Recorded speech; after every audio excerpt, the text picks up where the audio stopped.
O mercado, a indústria, na verdade, da moda foi a que mais poluiu no século passado, depois do petróleo. É verdade isso? É verdade. E é realmente a mais impactante, é a indústria têxtil. Por isso que a gente tem tanta cobrança e tanta responsabilidade. É um sistema vivo mesmo. O impacto sempre vai ter. Eu vou tentar diluir. Qual forma eu vou ter menos impacto e mais produto? Você sabe como que surgiu a preocupação com o planeta enquanto ambiente?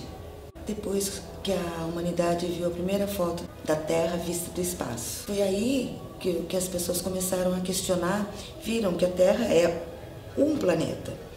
E que do jeito que a gente estava consumindo esse planeta, a gente ia precisar de pelo menos 3, 4, 5, e a gente só tinha um.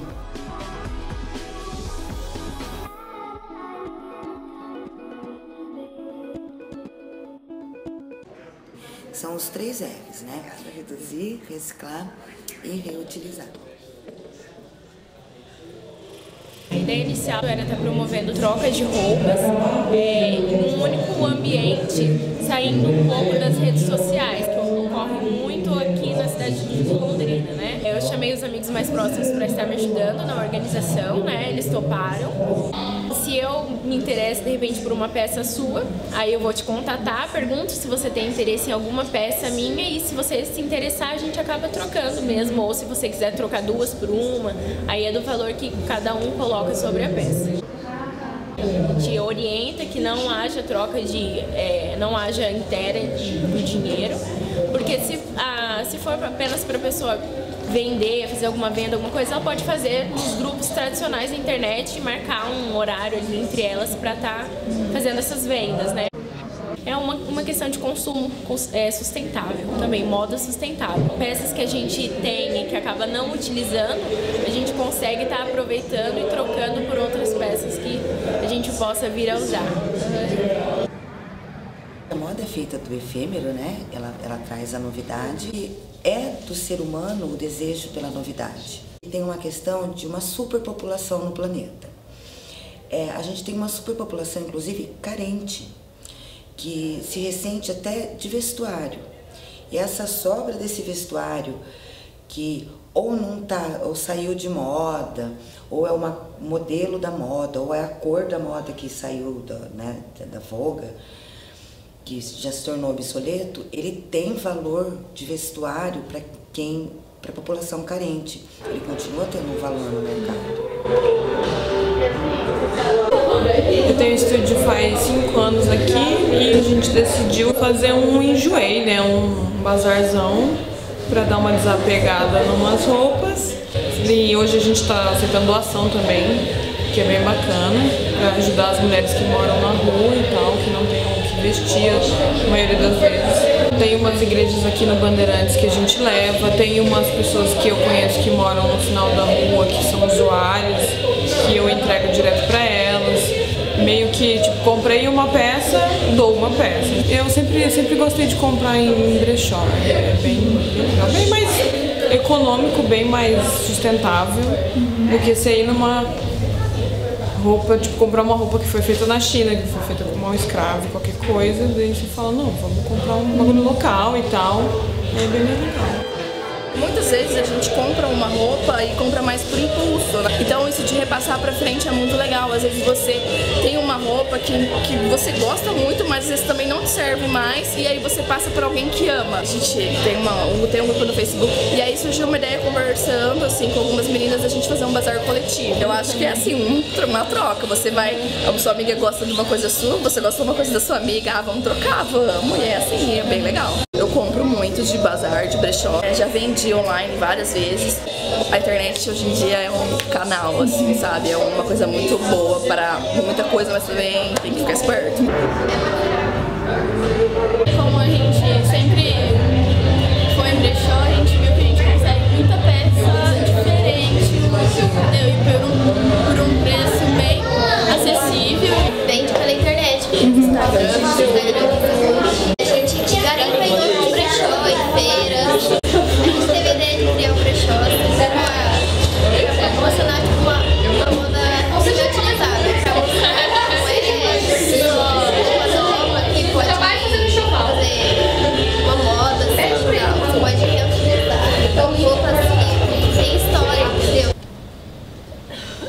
é a mágica do brechó, eu falo, né?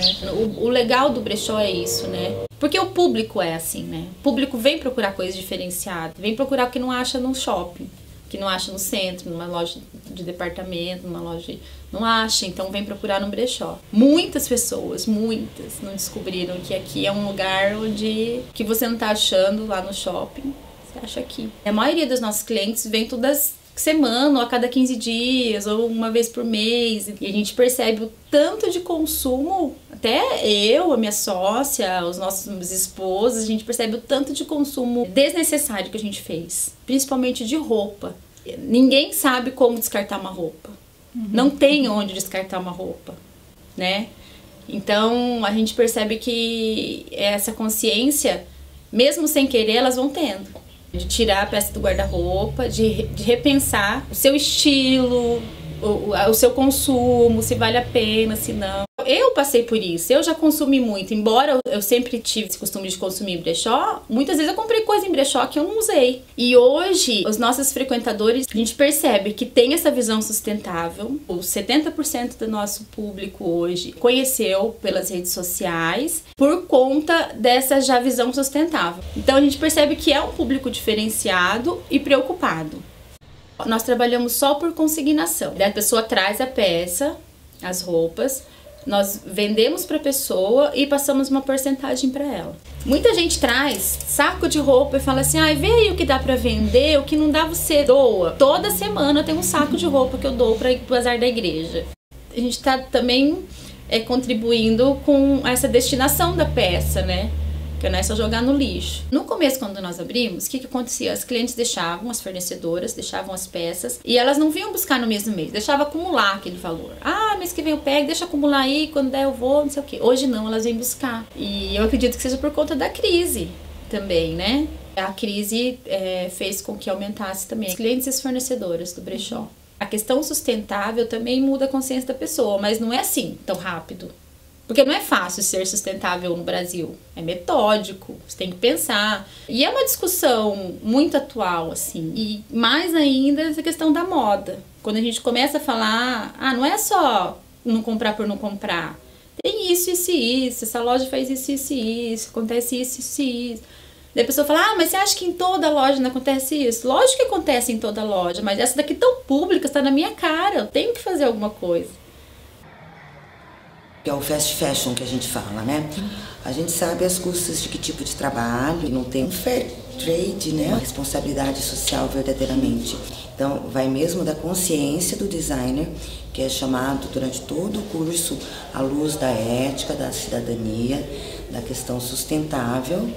O que é o design? O design é um problema a ser solucionado. Como que eu vou solucionar esse problema? Eu posso solucionar de uma maneira mais ou menos eficaz. A gente tem vários caminhos, né? Outro caminho também da sustentabilidade na moda é o upcycling. Porque o upcycling é quando você dá continuidade na vida útil, né? Então, o que ia virar lixo acabou de virar matéria-prima de novo. Eu vim para Londrina em 2002 estudar moda. Eu vim de uma família que já tinha costureiras e gostavam de roupas boas, já tinha isso dentro da minha casa. Mas quando eu cheguei aqui e comecei a estudar um pouquinho mais o sistema de trabalho, né? E eu via principalmente uma desvalorização muito grande, né, da mão de obra. Nessa época, a UEL tinha um projeto de extensão que ia numa comunidade e desenvolvia produtos com retalhos, com retratos têxteis. E eu realmente me apaixonei pelo projeto social, me apaixonei pelo potencial de desenvolvimento que aquilo trazia. Eu fui trabalhar na economia solidária, que era também desenvolvendo grupos de trabalho em comunidades carentes, mostrar que existia outros modos de você trabalhar, de você gerar renda para sua família e de enxergar matérias-primas, no caso dos tecidos, que até então não eram vistas como matéria-primas, eram vistas como lixo, como descarte. Então eu pesquisei, como é que a gente separa esse material, como a gente guarda esse material, como que a gente mistura eles numa produção. Não é uma pesquisa simples, é um outro processo criativo. Aqui é onde eu desenvolvo as peças, as coleções, as produções. Quando é muita coisa a gente manda fora, mas as pequenas a gente faz aqui, né? E eu faço muita peça de transformação. Então, por exemplo, terminar. Essa peça ela tá em processo ainda, tá? Mas ela era uma calça, aí depois eu transformei ela numa saia e aí a gente mistura, tá vendo? Tecido com apliques artesanais, que eu fiz a máquina para dar um conceito mais moderno, mas tem um trabalho artesanal de recortar, fazer o acabamento, né? Eu parto do retalho dos materiais que eu tenho, daí eu seleciono esses materiais, aí, né, de acordo com para o que eu quero fazer. Então eu testo se aqueles tipos de tecido combinam, que tipo de acabamento fica melhor.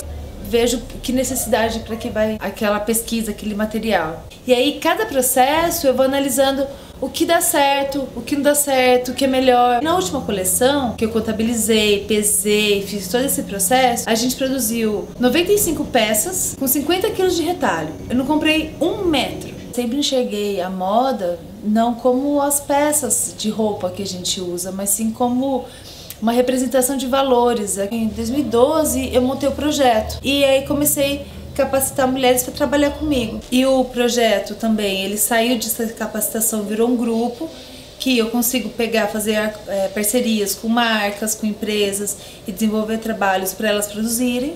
Eu trabalho muito essa questão do empoderamento, da autovalorização, do justo, se enxergar como uma profissional, saber colocar o preço correto. Enquanto marca de moda sustentável, eu não preciso produzir só roupa. Eu posso prestar serviços, eu posso produzir conhecimento, eu posso levar outros tipos de experiência, de comportamento para a sustentabilidade, que é moda sustentável. E mostrar para os londrinenses também, né? Então, olha, gente, moda sustentável, primeira coisa é você valorizar o que é feito aqui. Você procurar comprar e ter e conhecer o que as pessoas do seu lado estão fazendo. A Londrina, ela tem essa força, porque eu acho que no fundo tem muita angústia do mundo, né, junto, assim, né? Tem muita gente, eu acho que essa cena nova, as pessoas que foram buscar o próprio trabalho, eu acho que isso começou a mudar, a consciência pela sustentabilidade, por novas formas de relacionamento. Eu acho que essa, mais do que isso, a gente está desenvolvendo agora novas formas de se relacionar de maneira mais sustentável, para ser mais saudável, repensar, colocar, desafetar a moda, trazer ela para a moda do dia a dia, moda real, que é o comportamento mesmo que é mais saudável, assim. Esse verniz, ele só serve para afastar as pessoas, né? E a gente fala de juntar as pessoas. Antes a gente já fazia feiras de artes e artesanatos. E aí, dentro das feiras, a gente teve a ideia de montar um ateliê coletivo. O ateliê, ele recebe workshops, palestras, mesas redondas, é um espaço aberto para vários tipos de coisa. Dentro do ateliê tem as pessoas que trabalham lá e também funciona como uma loja coletiva. A gente cobra uma taxa mensal para as pessoas venderem e essa taxa inclui a participação na feira, que acontece uma vez por mês aqui no Museu de Arte. A gente faz uma curadoria, as pessoas entram em contato com a gente, mostram o trabalho, a gente prioriza produtores locais e que tenham esse trabalho específico feito à mão ou que tenham um design inserido, que tem essa especificidade mesmo assim do produto. Eu acho que às vezes falta espaço para isso se reverberar, sabe? Às vezes tem muita gente que produz, tem muito artista, mas para fazer o público chegar até ele às vezes é difícil, e a feira e esse ateliê coletivo acho que proporciona esse encontro mesmo mais facilitado, assim, com esses artesãos e artistas. A produção local, ela tem dificuldade de entrar para o mercado porque as pessoas não têm a cultura de comprar de quem produz. As pessoas compram de grandes marcas. Então a nossa ideia com o ateliê e com as feiras é justamente unir as pessoas que fazem com as pessoas que querem comprar. E de dar esse espaço também de visibilidade, né?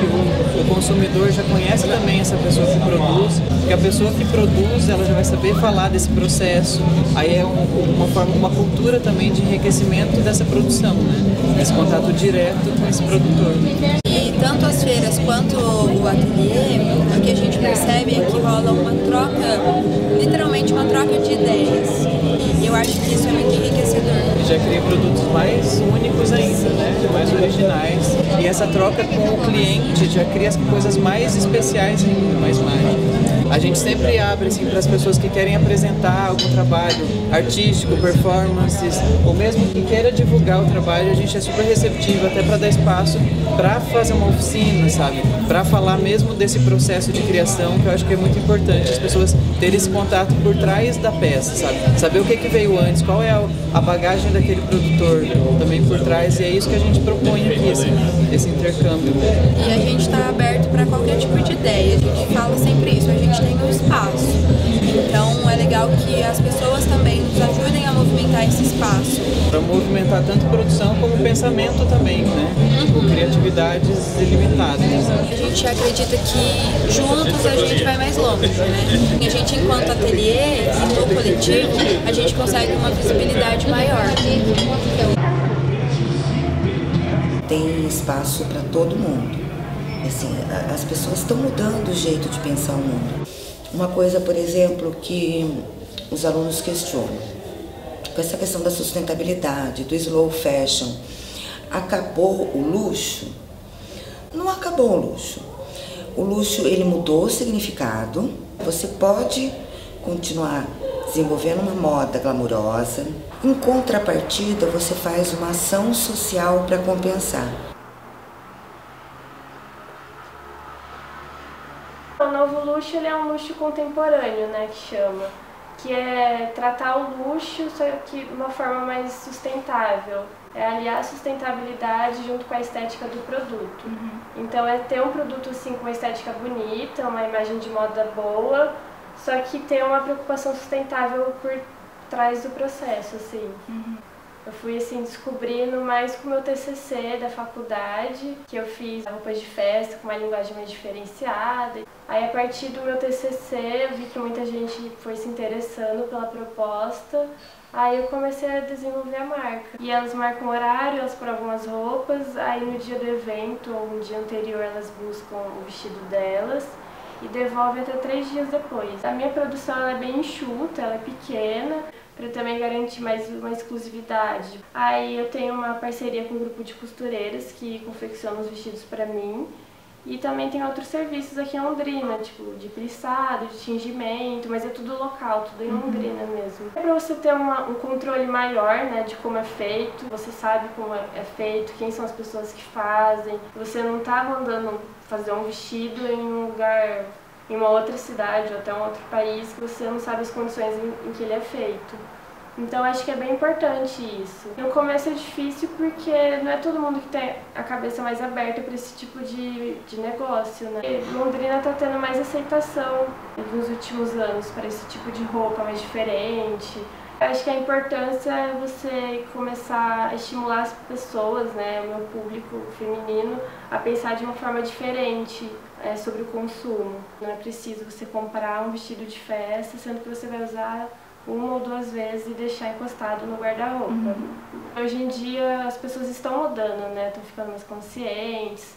Então acaba sendo assim bom para todos os lados, tipo, tanto para cliente quanto para o meio ambiente também, que você economiza matéria-prima, né? Você não desperdiça. Mudou muito a minha visão sobre muitas coisas, ainda mais sobre sustentabilidade, que antes eu tinha uma visão mais fechada, de que roupa sustentável, aquela roupa meio cafona, assim. Aí eu achava que não tinha uma ligação, tipo, você fazer uma roupa bonita, mas que tivesse um processo legal também. Aí isso foi abrindo a minha cabeça, assim, de várias formas, e foi muito legal isso. Qual que é a sustentabilidade?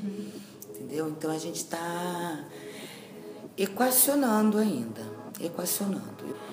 Então, são ações integradas que a gente vai tendo junto com o desenvolvimento dos produtos para não ficar fora do lugar.